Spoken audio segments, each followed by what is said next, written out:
நேயர்கள் அனைவருக்கும் அன்பார்ந்த வணக்கங்கள். நான் உங்கள் வாழ்க வளமுடன் ஜோதிடர் ஸ்ரீ குரு சுந்தர வடிவேல். இப்போ பார்த்தீங்கன்னாக்க அக்டோபர் மாத பலன்கள் உங்களுக்கு எப்படி இருக்க போகுது, என்ன விதமான மாற்றங்கள் முன்னேற்றங்கள் அப்படிங்கிற விஷயத்தை பற்றி விரிவாக நம்ம பார்க்க இருக்கிறோம். அதுவும் விருச்சிக ராசி அன்பர்களுக்கு. காலச்சக்கரத்தின் 8வது ராசியாக இருக்கக்கூடிய விருச்சிக ராசி நண்பர்கள் உழைப்பு அப்படிங்கிறதுக்கு முக்கியத்துவம் முடிக்கக்கூடிய அயராவது கடுமையாக உழைக்கக்கூடியவங்க. ஆனால் பலன் கிடைக்க போகிற நேரத்தில் ஏதோ ஒரு கோபத்தில் அதை விட்டு வெளியேறிடுவாங்க. அந்தளவுக்கு ஒரு கோபம் வரும், முன் கோபம் வரும். கோபம் இருக்கும் இடத்துல தான் குணம் இருக்கும் அப்படிங்கிற மாதிரி நல்ல குணவாதிகள். ஆனால் குணமும் இருக்குது, உழைப்பும் இருக்குது. ஆனால் இடையில் வரக்கூடிய சின்ன ஒரு விஷயம் உங்களோட பெரிய விஷயத்தை தடை செய்யுது. இது இயல்பான ஒரு விஷயம். சின்ன கோபம் பெரிய விஷயத்தை வருத்தத்தை கொண்டு வருது. இது ஒரு விஷயம் இருக்குது. இது ஒரு பக்கம் இருக்கட்டும். இப்போ கிரக மாற்றங்கள்லாம் எப்படி இருக்க போகுது அப்படிங்கிறத பார்ப்போம். இப்போ என்ன நடந்துச்சு அப்படிங்கிறதையும் பார்ப்போம். இப்போ என்னென்னா விருச்சிக ராசியை பொறுத்த வகையில் பல்வேறு விஷயங்களில் சிக்கலை சந்திச்சிட்டோம். என்னென்ன விஷயம் சந்தித்தோம் அப்படிங்கிறத பட்டியல் போடுவோமா? பாருங்கள். இப்போ என்னென்னா வேலை, நிரந்தரமான வேலை இல்லை நிறைய பேருக்கு. அதே போல் தொழிலும் ஒரு நல்ல லாபகரமாக நடக்கலை. முதலீடு மட்டும் போடுறோம். சரி, இது ரெண்டு தான் கொஞ்சம் ஆக்சிலேஷனில் இருக்குன்னு பார்த்தா குடும்பத்தில் ஒரே பிரச்சனை, ஒரே சலசலப்பு. குடும்பமே பார்த்திங்கன்னா நமக்கு எதிரி மாதிரி செயல்படுது. அவ்வளோ கேள்விகள், எல்லாத்துக்கும் பதில் சொல்ல முடியல அப்படிங்கிற ஒரு சிச்சுவேஷன் நிலைமை வந்துருச்சு. ஆமாம், இதுதான் அப்படி இருக்குது அப்படின்னு பார்த்தோம்னாக்க வேறு என்ன சிச்சுவேஷன் நல்லா இருக்குது அப்படின்னு பார்த்தோம்னா, வேலை தொழில் எங்கே போனாலும் நமக்குன்னு ஒரு பிரச்சனை வந்தே சேருது. ஒன்று நம்ம விட்டு வெளியேறோம், இல்லைனா அவங்க நம்மளை வெளியேற்றுறாங்க.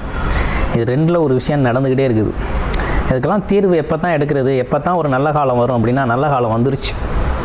எப்படி அப்படின்னா, அக்டோபர் மாதத்தில் குரு பகவான் அதிசாரம் பெற்று ராசிக்கு, உங்களுடைய ராசிக்கு அவர் பார்த்தீங்கன்னாக்க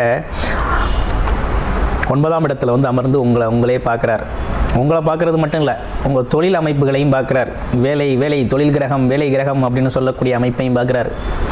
பார்த்து அதில் இருக்க பிரச்சனையெல்லாம் சரி பண்ணுறார். எங்கெல்லாம் நமக்கு தடை இருக்கோ, எங்கெல்லாம் நமக்கு சிக்கல் இருக்கோ, எதனாலலாம் நம்ம அதை விட்டு வெளியேறணுமோ, எதனாலலாம் நம்ம சிரமப்படுறோமோ அதெல்லாம் சரி செய்கிறார். குரு பார்க்க கோடி நன்மை, குரு பார்த்த இடம் வளர்ச்சியடையும், குருவில்லாத வித்தை பால், குரு காட்டும் வழி உன்னத வழி அப்படின்னு சொல்லுவாங்க. குருவே அனைத்தும். அதனால் இந்த அற்புதமான குரு பகவான் உங்களுக்கு நல்ல வழியை, நிறைய வழியை காட்டுறாரு. என்ன அப்படி சொல்கிறமேன்னு நினைக்காதீங்க. ஏன்னா உங்கள் ராசிக்கு குரு பகவான் தான் என்னத்தை கொடுக்கணும், வருமானத்தை கொடுக்கணும், நல்ல வாக்குஸ்தானத்தை கொடுக்கணும், நல்ல குடும்ப அமைப்பை கொடுக்கணும், அதிர்ஷ்டத்தையும் அவர் தான் கொடுக்கணும், குழந்தைகளையும் அவர் தான் கொடுக்கணும், வாரிசுகளையும் அவர் தான் கொடுக்கணும். அப்படிப்பட்டவர் தான் குரு பகவான் உங்களுடைய ராசிக்கு. சாதாரண ஆள் கிடையாது. அதனால் குருவை இறுக்கி பிடிங்கள், வாழ்க்கை அற்புதமாக இருக்கும் உங்களுக்கு. இப்போ வரக்கூடிய அதிசார குரு பயிற்சியில் உங்களுக்கு ஒரு நல்ல மாற்றம் ஏற்பட்டிருக்கு. உறுதியாக வேலை நல்லாயிருக்கும். வேலையில் இருக்கிறீங்க, வேலையில் இருக்க தொந்தரவுகள்லாம் நீங்கும், நல்ல ப்ரமோஷன் கிடைக்கும், எதிர்பார்த்த இடத்துக்கு எதிர்பார்த்த மாதிரி போவீங்க. ரெண்டாவது விஷயம், வேலையில் அவங்களுக்கு வேலை கிடைச்சே தீரணும். அடுத்து, நானே ஒரு தொழில் செய்யலாம் சொந்தமாக அப்படின்னா செய்ய ஆரம்பிங்க, ஸ்டார்ட் பண்ணலாம், அருமையாக இருக்கும். தொழில் பார்த்துக்கிட்டு இருக்கோம், லாபம் இல்லை சார், ஏகப்பட்ட இன்வெஸ்ட்மெண்ட்டை போட்டேன், வரவுக்கும் செலவுக்கும் கம்மியாக இருக்குன்னா கடன் வாங்குற மாதிரி இருக்குது அப்படின்னு சொல்லுவீங்கள்ல, இப்போ வருமானம் வரும், லாபம் அதிகரிக்கக்கூடிய ஒரு நல்ல காலகட்டம் அப்படிங்கிறது உருவாகிருக்குது. அப்போ அற்புதமான ஒரு அமைப்பு அப்படிங்கிறது இந்த காலகட்டத்தில் யோகமாக உருவாகிருக்கு. உங்களோட ஃபினான்சியல் ப்ராப்ளம் அனைத்துமே சரியாகக்கூடிய ஒரு நல்ல காலகட்டம் அப்படிங்கிறது, நல்ல தருணம் அப்படிங்கிறது உருவாகிருக்கு.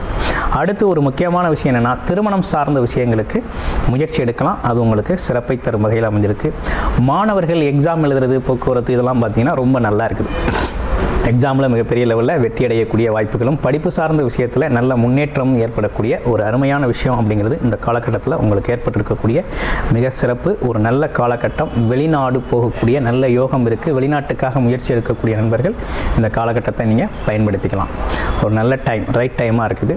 உங்களுடைய பிறப்பு ஜாதகத்தில் என்ன விதமான தசாபுத்தி அமைப்புகள் இருக்குது, இந்த காலகட்டத்தில் எது உங்களுக்கு சாதகமான அமைப்பை தருது அப்படின்னு நீங்கள் முழுமையாக தெரிஞ்சுக்கணும். உங்களுடைய பிறப்பு சாதகம் தொடர்பான பர்சனல் கன்சல்டேஷன் உங்களுக்கு தேவைப்படுது அப்படின்னாக்க டிஸ்பிளேல தர நம்பருக்கு கால் பண்ணி அப்பாயின்மெண்ட் ஃபிக்ஸ் பண்ணிக்கிட்டு உங்களுடைய ஜாதகங்களை பர்சனல் கன்சல்டேஷன் முழுமையாக வேலை, தொழில், வருமானம் மற்றும் வாய்ப்புகள் அனைத்தும் எப்படி இருக்குது அப்படிங்கிறது, குடும்ப அமைப்புகள் எப்படி இருக்குது, திருமணம் சார்ந்த விஷயங்கள் எப்படி இருக்கும், கடன் சார்ந்த விஷயங்களுக்கு தீர்வுகள் எப்படி எடுக்கலாம் அப்படிங்கிறதை பற்றி முழுமையாக நீங்கள் ஒரு தீர்வு எடுத்துக்கொள்ள முடியும். நன்றி, வணக்கம், வாழ்த்துக்கள்.